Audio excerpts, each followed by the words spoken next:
Goldstein. All right. Good morning, thinkers. So, this morning, for the next 20 minutes, and I'm really glad they haven't started that clock yet because I'm going to need every bit of it. I'm going to talk to you a lot about the Philadelphia region. I'm going to talk a lot about the city of Philadelphia. I'm going to talk a lot about the suburbs. And I'm going to use King of Prussia as an example to illustrate all of my points. So, with that said, at the end, I also want to point out that I am going to leave you with 3 thoughts about what I think we all need to do to improve the Philadelphia region. So can I have the video, please? I am never getting married. Never. Guaranteed. You picked a beautiful word. Thank you. We're never having kids. We're never moving to the suburbs. We're never getting one of those. We're never having another kid. I'm pregnant. I'm never letting go. For all the nevers in life, State Farm is there. So, I can't, can I go one slide back, please? I don't know why that moved that too. I can't vouch for the minivans, but I am here to make suburbanites feel very okay with their selection of being in suburbs.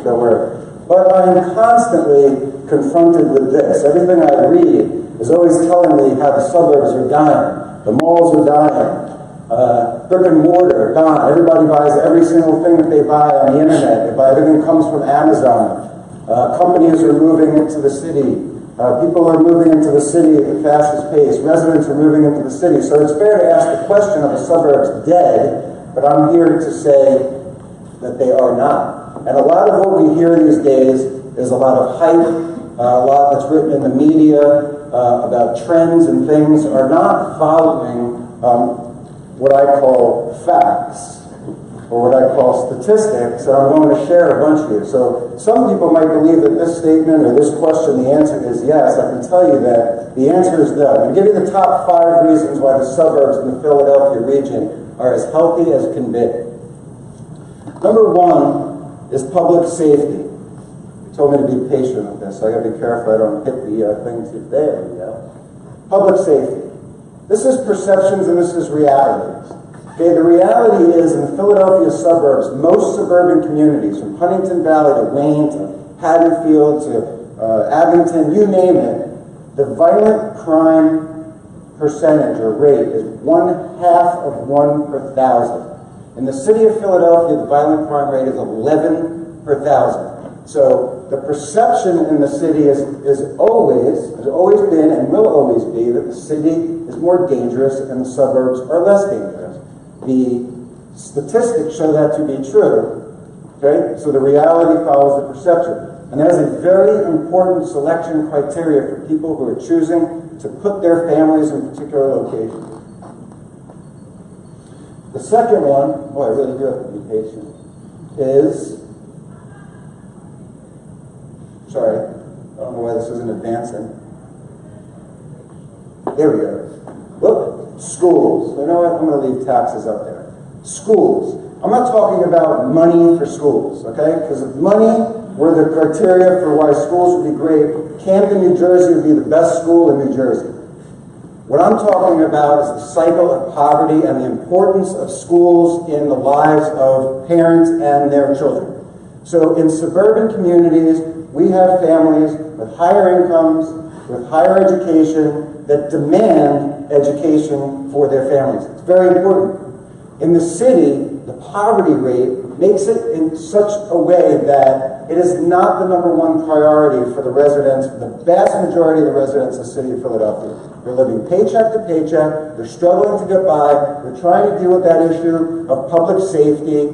Those are the things that are most important. School falls by the wayside. So committed parents, in my opinion, way more than money, is the reason why suburban schools are a lot more successful than city schools. You can get into the dollars, you can get into the infrastructure and all of that, but I really believe that's all surface stuff. The third one is taxes.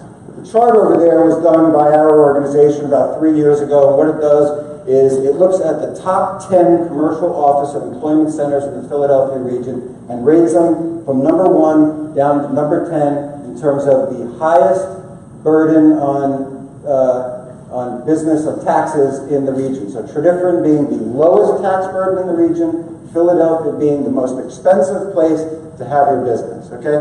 Lots of taxes in Philadelphia. The wage tax on employees, gross receipts tax, business licensing, fees, all those things make it a very, very expensive place to do business. Jeff, who introduced me, always says to me, if you want less of something, tax it. It's very true. You'll see in the next slide. Number 4 is jobs. This chart right here comes right out of Center City District in 2011. They did this to show what has happened to jobs in the Philadelphia region. What this shows is that in 1970, the blue line is Philadelphia, 43.3% of all jobs in the Philadelphia region were located right here in the city of Philadelphia. By 2011, that was down to 22.9%. Where did those jobs go? They went to the suburbs. 78% of all of the jobs in the Philadelphia region are located in the suburbs. And finally, and maybe the most important, I've canceled about a dozen meetings in Center City over this because I get really sick of paying $42 for an hour-and-a-half meeting. Come out to King of Prussia, lots of free parking. But let's look at some of the facts and some of the statistics. And man, do I have to move. I'm going to talk really fast now, okay? You are kicking in. These are the facts. This is the millennial generation. This is where they're actually going. This is 2014 census data, and it shows the movement. Does that look like a group of individuals that are moving out of the suburbs as fast as possible and into the cities? I don't think so. And if you look at the age group that's right below that, still millennials, but even younger, they're moving to the suburbs at an even faster pace than the people ahead of them. So what's all this talk about everybody moving into the city? Where is this coming from? I don't know. The fact of the matter is, while there is a renaissance in cities across the country, and in fact around the world, the suburbs are still amazingly healthy, especially in this Philadelphia region. So let's take a quick look at King of Prussia and see what's going on there. Does that look like a suburb that's struggling? I don't think so. King of Prussia is dominant in every industry category that there is in the suburbs of Philadelphia, from employment to commercial office to retail. Surprisingly, industrial and flex, over 9.5 million square feet of industrial flex, and we're the largest hospitality center in the Philadelphia suburban region as well. Over 32% of all hotel rooms in Montgomery County located in King of Prussia. However, we know that things have changed, okay? People don't want the same old suburbs. The suburbs of the next decade, or 2 or 3 or 4 or 10, are going to be quite different because people are looking for a more dynamic, a more stimulating place to live, to work, to visit, and to reside. So what am I talking about? I'm talking about this. In my opinion, people are looking for what I call the city without the city. A place that has diverse architecture. I'm sorry that that slide's not a little bit sharper, but walkability, coffee shops, sandwich shops, all near their home with access to public transportation. But they want it in safe, clean locations with low taxes and good schools. An area developer, Eli Kahn, refers to this as urban light, and I love that, urban light. That's what he specializes in. He specializes in finding those types of locations, Ardmore, places like that have that walkability, that have the ability to be next to multimodal transportation and all those things that people are looking for. So let's look at a couple of quick examples. This is King of Prussia. What is it like now? Where are we going with this? This is the typical suburban office park, okay? Nobody wants to be there anymore. This was great in the 70s and 80s, but this is not what companies and employees are looking for today. It's downright horrible. This is where we're going with that. Now, this may look kind of futuristic and people are like, yeah, sure, you're never going to get there. But let me tell you something. We've already raised $1 million to build this road diet project, which is going to change that lane traffic configuration to make it safer for vehicles and pedestrian and add the bike lane. We've already raised $3 million to create this environment on the sides of that road, which is going to create a contiguous linear park linking over 25 private businesses together with walkways and landscaping and lighting and benches. We're 3.5 years into design of that overhead passenger rail extension project with SEPTA, and they've changed the zoning in the business park to get it out of being just commercial office and industrial to allow multifamily residential and service retail. Service retail meaning like coffee shops, sandwich shops, dry cleaners, things like that. So that's a very real image. That's not crazy. We could see that in King of Prussia in the next 10, 15 years. It could happen. Although I haven't called crazy. So I'm going to give you a couple of examples of linear park, like where we're shifting to, where are the demographics, where I'm suggesting there's changing patterns in demographics, okay? This is another shot along First Avenue in the business park. This is the existing, obviously. This has been around there since the 80s? The 70s, okay? Nobody wants that anymore. And what we're doing right now is building that. And this is literally under construction right now, literally as we speak. It'll be done the first week of December. Activating spaces for people, making it more attractive for companies, and making it attractive for the residents who are going to be moving into this business park shortly. Here's another example. This happens to be in front of Radial's headquarters, the former eBay, changed their name to Radial. Thought I hit the button. I thought I hit the button again. There we go. That's what that's going to look like. Activating the space once again, linking all of these property owners together with these walkways. I know walkways in the King of Prussia sounds crazy. It's happening. We're also doing other things because this is another change that people are demanding. They're demanding access to public transportation. Now, in King of Prussia, unfortunately, we don't have passenger rail service. It blows me away that King of Prussia is as large as it is without having passenger rail service. How did that happen? I don't know. The proximity to the roadways is fantastic, but I'm telling you, if you don't bring passenger rail service in the next 5-7 years, 10, 20 years, it's not going to look as nice. But in the meantime, we have short-term solutions. This is a shuttle bus that we run to and from multiple rail stations, Monday through Friday. Sorry, I'm hitting the button and then I'm supposed to wait and make sure it doesn't get delayed. There we go. This is the other project that we have to build, and this is what I'm talking about, passenger rail. This is a 5-mile extension of the Norristown high-speed line. We call it the King of Prussia rail extension. You can see it. This is the mall up here. That's the new addition to the mall, and you can see how we propose that it will be, we meaning us and SEPTA and others, that it will come around the backside of the mall, just like that, 5 miles, 5 station stops, linking that passenger rail service to the largest employment centers in King of Prussia. Now, that mall and its environs right around it, 13,000 employees. And then at the end of that rail, where it goes into the business park, 20,000 employees. So we have an opportunity to bring this rail service into a place that has 35,000 existing employees, and believe me, that will grow. But the other thing that I think is fantastic about what's happening in suburbs around the country, you hear a lot of talk about all this residential happening in the inner city, but it's happening in the suburban communities too, and the type of architecture is spectacularly different than what we have right now. If you go into King of Prussia right now, you'll find a lot of the old school 70s and 80s apartment complexes that are hideous, with windows that you could barely open. And this is what's going in now, and it's fantastic. And in the past 20 years, King of Prussia hasn't added a single luxury apartment unit, not one, in a time when we went from 43,000 to over 60,000 employees. So talk about a recipe for congestion. You just invited 17,000 commuters into your community, and you didn't give them any opportunity to become residents and get off the street. So that's what we're seeing. So this one on the left is going in the business park. It was the first one to take advantage of the new zoning in the business park. beautiful complex. Ave is going into the village of Valley Forge. Everything I show you right now is under construction. I'm not showing you anything that's being proposed. I'm showing you all things that are currently underway. This is Indigo 301, almost 400 units of absolutely beautiful housing. And you can see the change. That's a very urban look, right? So this is what people are looking for now. Beautiful architectural materials, beautiful selection, great amenities, pools, outdoor kitchens, sitting areas, dog park, all the things people, indoor golf they have in this one. Things that people are demanding these days, even in suburban locations. That's right. How could you not be cool with it?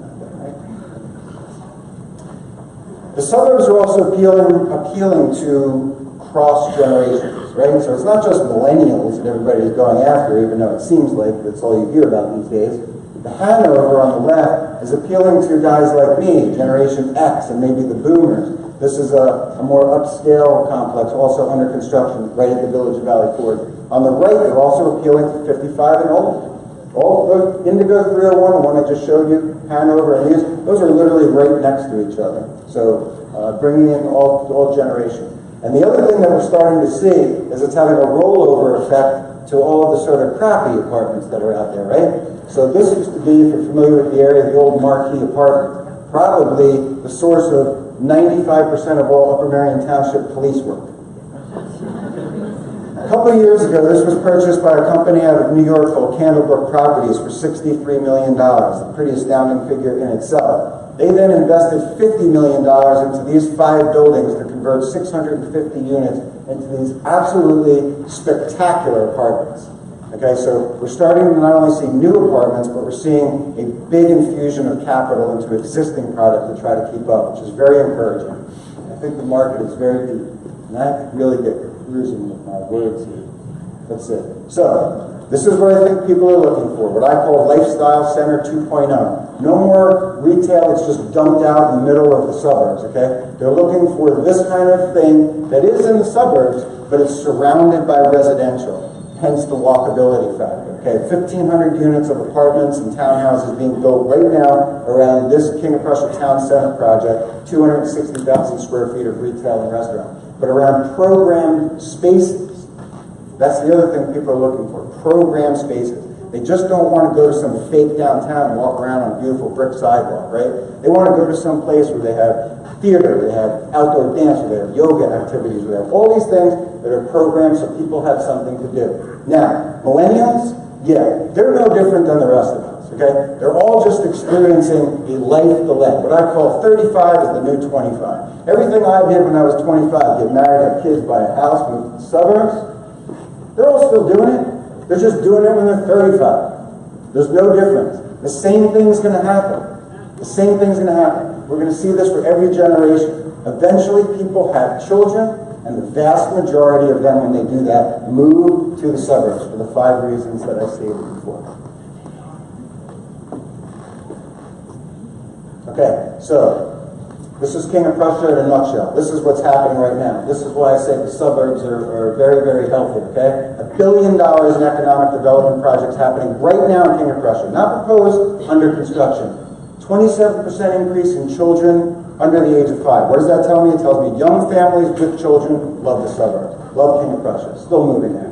Employment growth, commercial vacancy, half what it was last year. 100 new retailers and restaurants, that's pretty spectacular. All the new housing, cuts down on congestion, in my opinion, and does a lot of other things. And several miles of new recreational trails, also very important. Okay. So what we're seeing is this type of economic development across a very, very wide industry sector.